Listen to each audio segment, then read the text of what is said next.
Morning everyone. I wanted to make a little video about the electrical upgrades that I made in my new solar setup. Been a little while.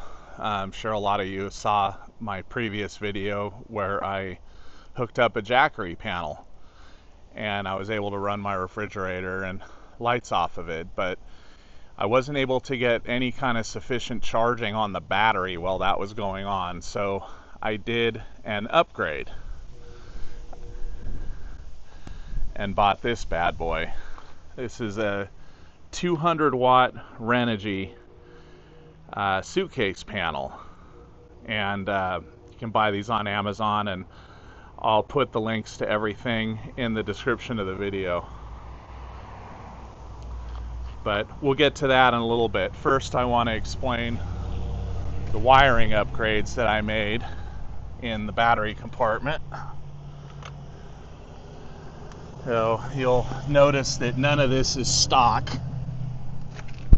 Let me get into position here.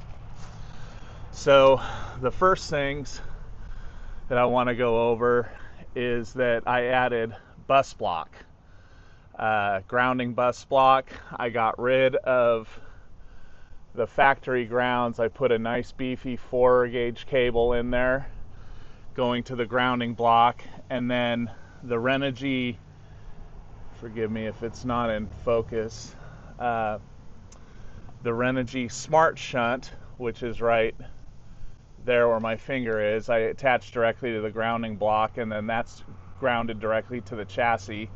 I moved the cutoff switch over about 3 inches to make room for this and also to give me easier access. And I added brand new wiring, stripped out the factory wiring going to the inverter and to my positive bus block, which is now all located over here. So there's my inverter, and there is my new positive bus block. You can see that I have, I believe it's a 30 or a 40 amp fuse going there, and those are now going to the battery cutoff switch.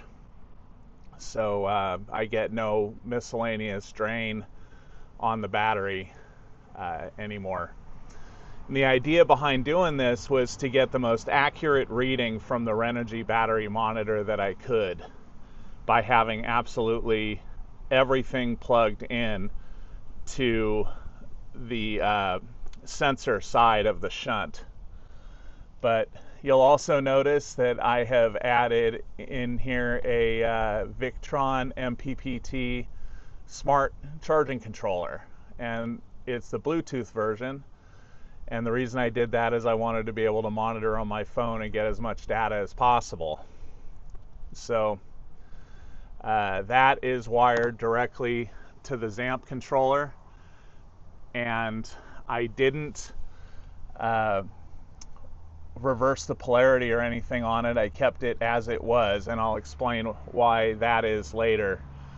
But I feel that this is a much better setup. That way, if I have any future upgrades, I have easy access to my positive and my negative grounds, and then I have only one major wire going to the battery terminals. And you'll see here I actually have 3. This one could go to the ground or to the positive bus block. This is the wire that goes to the Victron, and then this is the power wire for the Renogy battery monitor. And technically both of those could just go to the positive bus block if I wanted to. I just haven't done it yet. But I like the clean look of these new wires. I don't have to worry about them not being big enough or beefy enough yet. You also notice that I cleaned up the solid copper wire grounds from the power center and ran them directly to this block. That way I know that everything that's drawing power is going through that smart shunt. So, having explained that, let's get into the new solar kit. So here is the new Renogy 200 watt panel, and we'll go ahead and get it out of this really nice hard canvas case that it comes in. And here it is. Back up so you can get an idea of its size compared to the truck bed. It's pretty big and it's pretty heavy, but it's also 200 watts, and it comes with some nice hardware on it, pretty heavy duty latches, nice spring-loaded handle, and we'll open it up here and I'll show you what I did to it because this is modified. Now, when it came brand new, it had a Renogy Voyager charge controller right here, and I removed that because, as I explained before, I have the Victron MPPT charge controller, and so I went ahead and took the Voyager one out that it came with for weight purposes, pretty much. Just didn't need it. And then I attached a 20-foot extension cable. Now, what I did here was I had to reverse the plugs in order for them to fit, and otherwise I would have had to use a adapter for the reverse polarity on the ZAMP port. This way I just plug it right in, no adapter, no charge controller. It's just plug and play with the controller that I already have in the battery compartment that's installed. So let's hook this up and we'll do some tests. So now we're hooked up, plugged in. There's our new extension cable, and here's the unit in full sunlight, and we are getting about 131 watts right now. It is about 7 a.m. in the morning. The sun hasn't fully gotten to max solar energy yet, but I imagine by this afternoon we'll push around 160 to 180 watts out of this. But I'll take a second. I want to show you the monitor inside my Pursue here. Now, it's showing in here that I'm getting 109 watts positive, but I do have the fan going and the power is on to the stereo. So let's turn a few things off, but I deliberately ran the power down by about 30% before doing this. So let's turn off the max air fan, and now you saw the wattage jumped up. So it's pretty accurate. I mean, within about 7-8 watts of what the Victron smart controller says. I don't know how to get it to match exactly because they're taken from the measurements are taken from two different points. One's taken from the smart shunt for this controller, and the other one is taken inside the Victron. So there very well could be a discrepancy in there. But the point is I'm getting plus 9 amps and 121 watts of power. So we'll see how long it takes to fully charge this back up to 100 amp hours.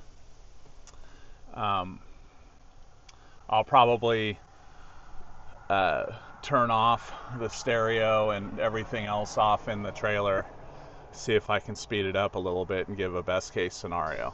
All right, so it is about 10:20 this morning, and we've been hooked up for about 3 hours, and we've recovered about 30 amp hours, so about a third of our 100 amp hour battery.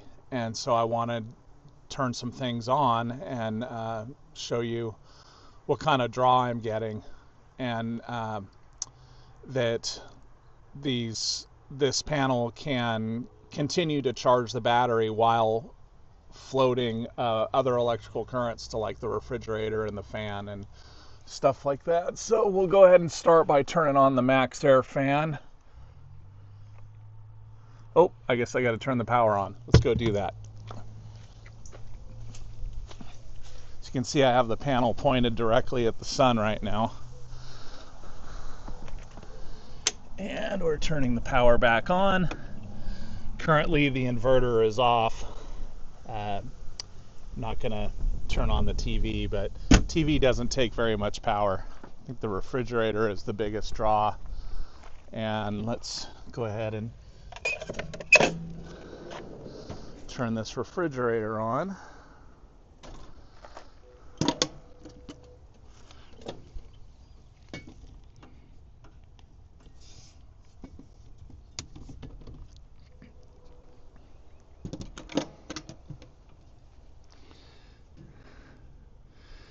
You can see it is on in there.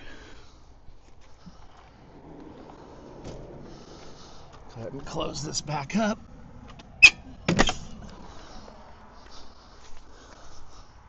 Turn on a few lights.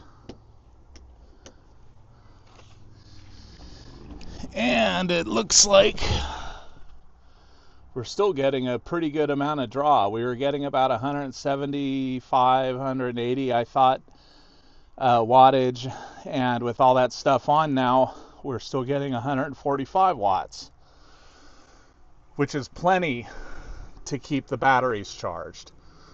So with the lights on, I haven't turned on the fan yet. Let's get that turned on too, because I know that draws some wattage.